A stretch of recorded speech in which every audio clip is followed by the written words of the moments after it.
Hi guys, welcome back to my channel. If you don't know me, I'm Amber. If you do know me, then welcome back. Today I'm going to talk to you about how I stay motivated during this journey and how I stay on track. The most important point of weight loss is that you know that you have to be in a deficit. So when I started my journey, I went through a lot of days of talking with Stan about how weight loss works, so how deficit works, how you have to find out what your BMR is. So your BMR is really easy to find out. You can Google that and you can kind of check by your height, your weight, and how active you are throughout the day what your BMR is. So my BMR currently is around 1800 calories a day. So whenever you're in a deficit, you lose weight. There's no way that in a deficit you gain weight. There's no food in a deficit that makes you gain weight. Yes, you can hold food weight, but it will never make you gain fat. So just understand the process of losing weight so that whenever you're higher in kilograms, you know that it's not because you gain fat, it's probably water weight or food weight. My tip is that the most important things that you keep track of is your BMR, your burned calories, and the calories that you eat, so you know that you're in a deficit. What really helped me is that I set easy to reach goals, but still had to put in the work to reach them. So what I did was that I started working out for 30 minutes a day. It wasn't too extreme, it wasn't like anything crazy, just make sure you're moving, make sure you're walking, and that's something that really gets up your energy and just makes you feel motivated because you did something to get to your goals. So in this weight loss journey, I obviously set weight loss goals. And the goals I set were goals that were kind of far away but not too far away, so that it took me an extremely long time to lose weight. So if you look at the documentary, you see that I started at a weight of 94.4 kilograms.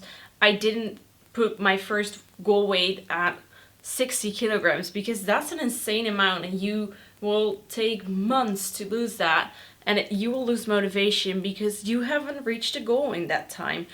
A goal I set was that I reached under 90 kilograms and then under 85 kilograms and then 80 kilograms. It's just really small steps, but you reach those quicker, which makes you feel really good about yourself and just makes you stay on track and makes you feel motivated. Another thing I did in this weight loss journey is a diet transition. I had a really bad diet. I ate really bad stuff, really unhealthy, barely any protein, mostly carbs. So what helped for me is that we kept room for failure. So that's why it's important that you set close to reach goals, because then when you do have a little mess up or a day that's not completely on track, you still have room to adjust and get back on track to reach your goal.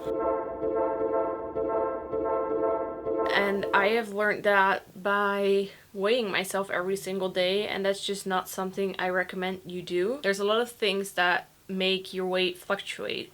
So that's why I don't recommend you weighing yourself every single day, because that's just really gonna mess with your head. The first 7 minutes of my workout, I was just crying. I know that sounds really stupid, but I've been doing a protein diet for a week now. I'm not losing any weight while doing this, and I did this protein diet before and I lost 2.5 kilograms in a week. And you see your weight going up and down a lot. And then when you look at it week by week, you actually see that you lost a pound or even 2 or whatever you've lost. So a tip from me to you is that you weigh yourself once a week. For example, every single Monday, 8 o'clock in the morning. It doesn't really matter what day you weigh yourself, as long as you weigh yourself every single week on the same day at the same time. And that way you won't be so obsessed with the number on the scale. And you also have a more accurate way of seeing what you've lost instead of looking at it day by day and not really seeing the week by week overview. Look at it week by week and you can see a much better overview and stay much more motivated. What really helped me is that we took before pictures and after pictures and even clips during the transformation and when we started the transformation. And when we put those pictures next together, it really showed how much difference there was. My brother actually did that a few times when I wasn't motivated, and he was like, oh, look how much difference there is. It just showed such a huge difference in how I was doing the workouts, but also in how I looked. And it was just really motivating for me to see the difference in those clips and pictures. A tip for me is that you take pictures at the beginning of every month and at the end of every month and compare those pictures. If you ever lose motivation, just look at those pictures, and it really keeps you on track. For me, it gave me a lot of motivation to see how much I've actually changed in just a really short period of time. Before I started this journey, I was just always down, always very tired and lazy, and I didn't really have any energy.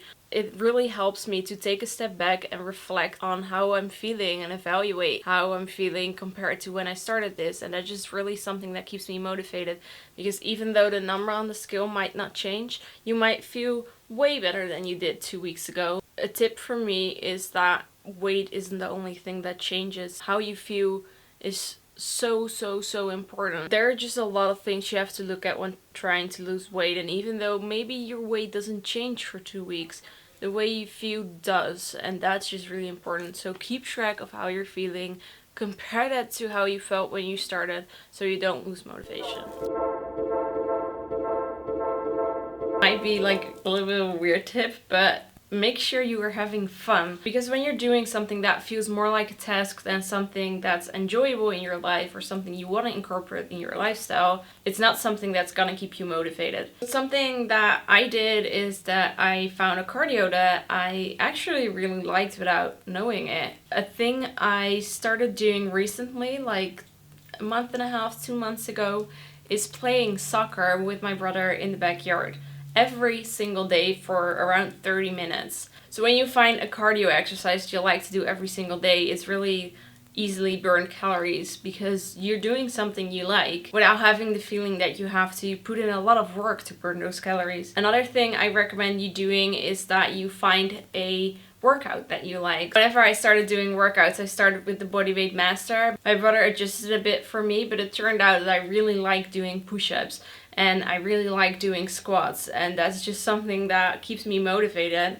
during my workouts. I made sure that I had an exercise I liked and then did an exercise I didn't like. What keeps me really motivated during this journey is that I'm just having fun with what I'm doing. I make sure I like my diet, I make sure I like my workouts, I make sure I like my cardio routine. It's also the most important point to me, that's why I kept it for last. Micro tasks. I can't tell you how much I'm gonna bring that back on this channel. They make you feel so good about yourself. They're like the tiniest little tasks. You do them in 10 seconds, but it makes such a difference. If you don't know what micro tasks are, I will explain a little bit on it, but we also touch on it a lot in the documentary I did, and I mention them in videos on my channel.